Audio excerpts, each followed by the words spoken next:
seputih yang tidak sokong solar nih, tidak sokong nuklir, tenaga nuklir.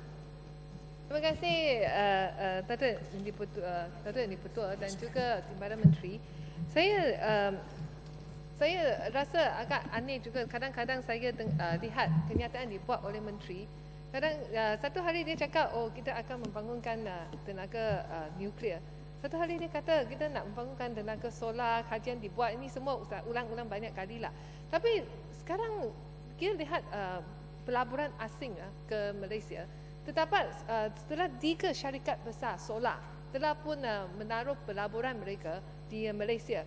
Dan saya juga difahamkan ada beberapa syarikat solar antarabangsa juga berminat untuk menaruh pelaburan mereka di Malaysia. Tapi yang aneh ialah kita menarik pelabur yang membuat solar cell, tapi negara kita tidak menggunakan matahari, sinar matahari kita dengan sepenuhnya untuk membangunkan teknologi ini. Dan saya difahamkan salah satu cara bagi kita untuk membangunkan teknologi solar ialah dengan mengadakan feed-in tarif. Yang mana maksudnya adalah bagi setiap individu yang menggunakan teknologi solar yang kita boleh menjual balik kepada TNB. Dan sekarang TNB beli dengan harga yang agak amat kurang sekali. Jadi kalau kita ada sistem feed-in tarif sebagai permulaan untuk menggalakkan lebih pemaju untuk membangunkan bangunan yang menggunakan sistem solar, kita boleh secara perlahan-lahan menggalakkan seluruh Malaysia untuk menggunakan tenaga solar dan kita boleh mengurangkan kos, mengurangkan harga yang kita bayar untuk menggunakan tenaga solar ini.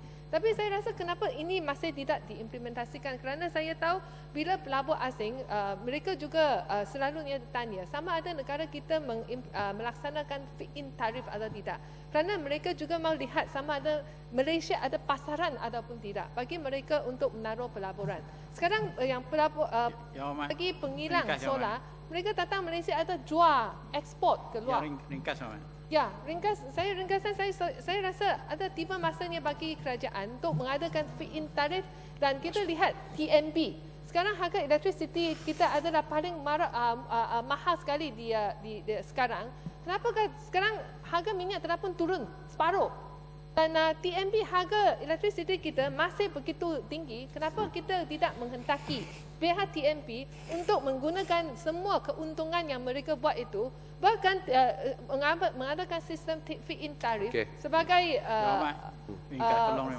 satu langkah untuk mengadakan sistem solar di negara kita. Okey, terima kasih Yang Berhormat Datuk Deputi. Berapa panjang lagi Saya sebenarnya 7 minit dah habis.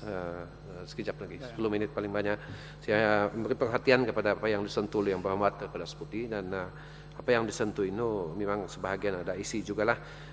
Namun soalan asas dalam soal penggunaan teknologi solar ini ada soal cost. Okey, soal cost. Yang dijangka pada saat ini masih tinggi bagi pihak individu ataupun syarikat untuk menggunakannya. Dan sememanglah belum kita sampai ke tahap di mana kita menjualkan tenaga itu balik kepada TNB.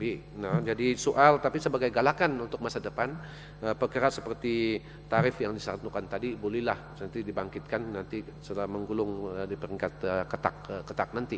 Tapi pada saat ini peranan mesti adalah untuk menyokong support R&D yang boleh mengurangkan kos tenaga solar ini supaya dia lebih affordable untuk pihak swasta, khususnya individu untuk menggunakan.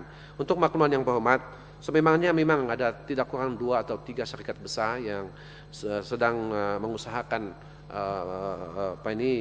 manufacturing pengeluaran solar, tapi belum ada yang secara integrated untuk mengeluarkan panel misalnya solar ini. Dia 3 peringkat. Satu adalah peringkat pembentukan kristal daripada silikon.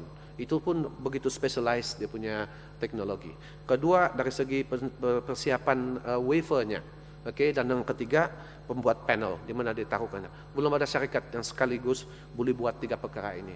Ada pengeluaran kristal, ada pengeluaran wafer film, dan ada kebanyakan pengeluaran panel saja menggunakan input-input ini, Tuan dan Pertua. Jadi peranan kita dalam ini untuk menyokong penyelidikan yang boleh membantu mengurangkan lagi kos keseluruhan dari segi teknologi yang dikeluarkan. Dan dijangka dalam menangkan kajian-kajian peringkat terbangsa begitu terfokus juga dalam perkara ini, dalam tempoh 2-3 tahun dijangka bahwa dengan izin solar teknologi will become more affordable. Dan inilah sebenarnya dalam peringkat persiapan, I think soal tarif bolehlah difikirkan sebagai satu galakan untuk mempertingkatkan lagi penggunaan teknologi solar. Menangkan dalam pandangan saya sendiri, saya setuju dengan Seputi, ini saja satu sumber yang Tuhan kasih, 12 jam satu hari ada di sana di situ. Tapi kami tidak terlari dari mesti mengkaji teknologi-teknologi lain, umbak kah, angin kah, dan khususnya biomass. Tapi pada masa yang sama tidak lari untuk memberi keutamaan kepada penggunaan dan pembentukan teknologi yang berasas kepada solar.